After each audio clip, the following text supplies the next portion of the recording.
Part 29.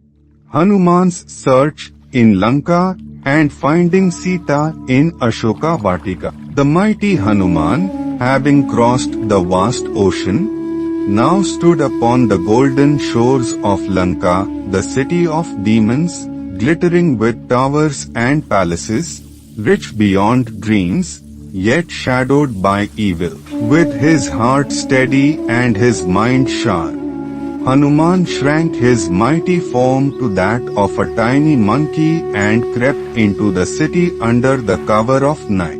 The streets glowed with lamps, and Rakshasas roamed the lanes, fierce, cruel, and proud.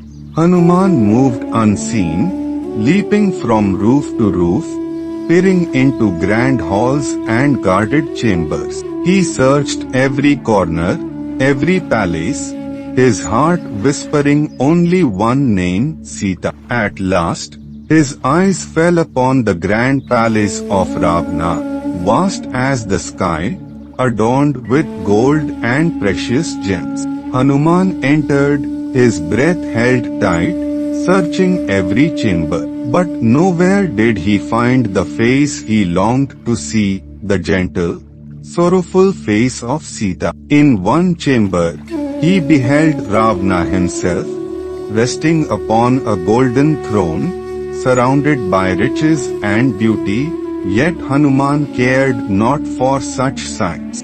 "Where is she?" he whispered. "Where is Sita, the soul of my Lord's heart?" His search led him at last to the gardens of Ashoka Vatika, a place of great beauty, filled with blooming flowers and singing birds. But amidst that beauty sat a figure pale and frail, dressed in simple robes, her face turned to the earth, her eyes heavy with tears. It was Sita. Hanuman's heart wept at the sight. She sat beneath a great Ashoka tree, surrounded by cruel Rakshasis who mocked and tormented her. Yet her face held a quiet strength, her lips whispered only one name, Rama. From the shadows, Hanuman watched as Ravana approached Sita, his voice smooth, his eyes dark with desire. "O Sita," he spoke, "forget Rama. Be my queen. All of Lanka shall bow before you." But Sita's eyes blazed like fire. "Never. I am Rama's wife, his alone. You may chain my body, but my soul shall forever belong to him." Ravana's face darkened with rage. "You have 1 year, Sita. If Rama does not come, I shall make you mine by force." With that, he stormed away, leaving Sita trembling but unbroken. Once the garden grew silent, Hanuman descended from his hiding place. With gentle words, he spoke, "O noble Sita, fear not. I am Hanuman, Rama's humble servant. I have crossed mountains and oceans to find you."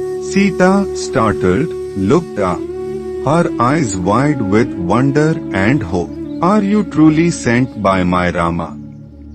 Hanuman smiled and placed Rama's ring before her, a simple band of gold, shining with the light of love. "Behold, O Sita, the token of Rama's love. He lives, he waits, and soon he shall come to take you home." Tears flowed down Sita's cheeks, but her heart filled with new hope. "Tell Rama," she whispered, "that I wait. I wait, counting every moment, dreaming only of the day I see him once more." Hanuman bowed low. "Fear not, mother. None shall stop Rama. Lanka shall tremble, and soon your sorrow shall end." And so, the meeting of Hanuman and Sita, a moment written in the stars, filled the dark garden of Lanka with the first light of hope.